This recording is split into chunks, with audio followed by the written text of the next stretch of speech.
This is Matt Lenihan for Boxing Social. Delighted to be joined by Shannon Ryan. Shannon, we're here at Camden Boxing Club. You're about to do your open workout for the Adam Azim undercard that's coming up next week. Talk to me, how are you feeling? Do you know what? I'm feeling really good. This will be my 4th professional fight, and I think I'm going to end the year on a high. Last time we spoke, it was on a crazy fight week where everything got cancelled for Claressa Shields and Savannah Marshall. What did you make of the fight when it actually happened? You got to perform on what was a historic night for boxing. Huge for, I don't want to say women's boxing anymore because it's more just a huge night for boxing. What was that experience like for you? Obviously you had the disappointment of it being cancelled first time, then you got to display your skills on what's a night that's going to be remembered. Yeah, do you know what? It was incredible to be a part of an historic moment. The fact I'm also sponsored by O2, so to fight there, with that, I had a bit of a crowd there as well, so that was nice to walk out. The main fight was terrific. Claressa Shields done an amazing job, so did Savannah Marshall, but obviously Shields come out on top. But to be a part of it, even with the postponement, I had that feeling that it would still live up to what it was, and I believe it still did. It was more hype around it, and it was a fantastic evening. I was about to say, before we come on to the fight and the size of it, you used to work at the O2 as well, didn't you? Is that correct? Yeah, but the O2 was in Watford, but it was still O2, yeah. It can be the O2 in Calcutta. You still worked at the O2 there, sponsored by O2, and then fighting at the O2. It must be like what dreams are made of for you, isn't it? Sort of like coming full circle and part of life. Yeah, and I just think I really pushed for that. I really did my best to get that sponsorship and that deal, and to kind of show them what I can do as well, and why I thought it would be a great partnership. And to be honest, it's been going really well, and I'm looking forward to what's to come. I think that the postponement for that fight week made the event a lot bigger because everyone was looking forward to it the first time. Right? I remember being on the boat. I was nearly sick as a dog trying to interview everybody on that boat, moving around the Thames. But then when we had the disappointment, it was obviously everyone was very excited for it.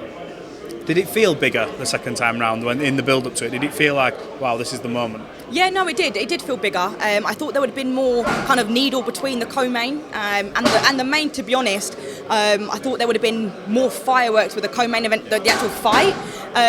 But yeah, no, it still lived up to what I thought it would. When you look at these events now that are happening all around the world, obviously we've seen Katie Taylor do it in Madison Square Garden. It must be for you like a bit of a buzz knowing that you've walked into boxing at exactly the right time. Women's boxing, but it's on fire at the minute. Opportunities available for everyone. You must be sort of elated that this is happening and happening now for you, who's new in the game, a few fights deep.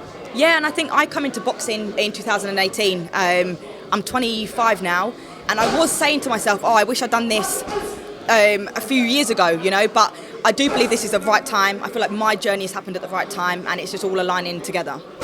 On the night, you mentioned Claressa, obviously she got the best of Savannah Marshall. I think we actually spoke in this spot actually, and when you give your prediction, I can't remember who you said, but did it go to plan? Did you think that's what was going to happen in there? Yeah, I said Shields from the beginning, and it did. I just thought, I still think Savannah done a good job. I still think she's done a good job, but Shields just had that edge. She just had that extra power and the speed. And then when she was finishing the combos, it was Shields that was finishing the exchanges. So that's what took it for me, yeah.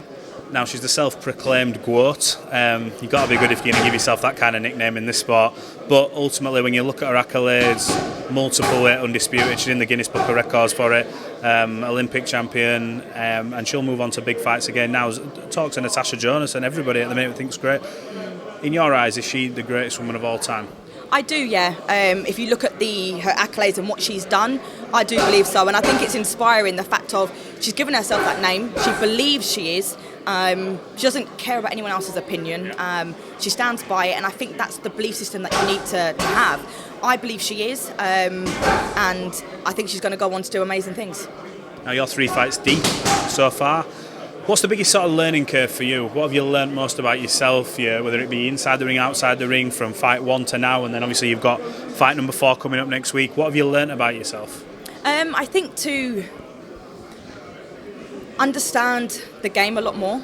The more you're in the game, the more you see certain things. But about myself is to just stay humble, to know that in the game things can change quickly.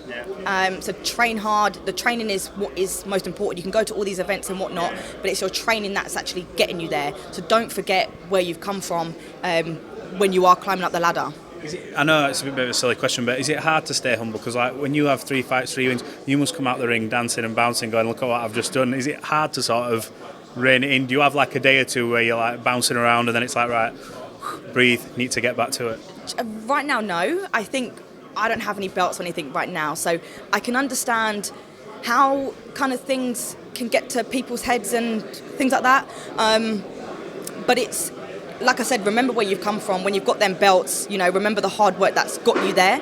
But it's even little things like just sometimes someone might stop me to speak to me, and I'll really give them my time to talk to them, because I put myself in their shoes. If someone that I think's amazing and I've spoke to them, I'm then like, wow, they've just spoke to me, you know. So I really try and give myself my time to people. What's that like? Is that a bit of an eye opener for you? You know, people start recognising you a little bit more, wanting pictures with you. That must be quite a humbling experience, especially when you mention your beginnings. You know, working at the O2 to now sponsored by the O2, fighting at the O2. What's that sort of feeling like for you? Someone who's new in the game, getting that recognition from fans and people who are like, oh, that's Shannon. Shannon, do you mind having a picture? Is that a bit like, you know, still getting used to it? How's it been? Yeah, do you know what? It's really nice, and that's why I will take my time to speak to them, to take pictures with them. And I'm still a nobody. So come on now, you're not a nobody. No. In the boxing world, I am a nobody. I don't have anything to do. I still need to prove myself. So it's just keeping yourself on that level ground, and just like I said, giving time to people. Absolutely. Well, look, we look forward to seeing you back in the ring next week, Shannon. Good luck, and thanks for talking to Boxing Social. No worries. Thank you so much.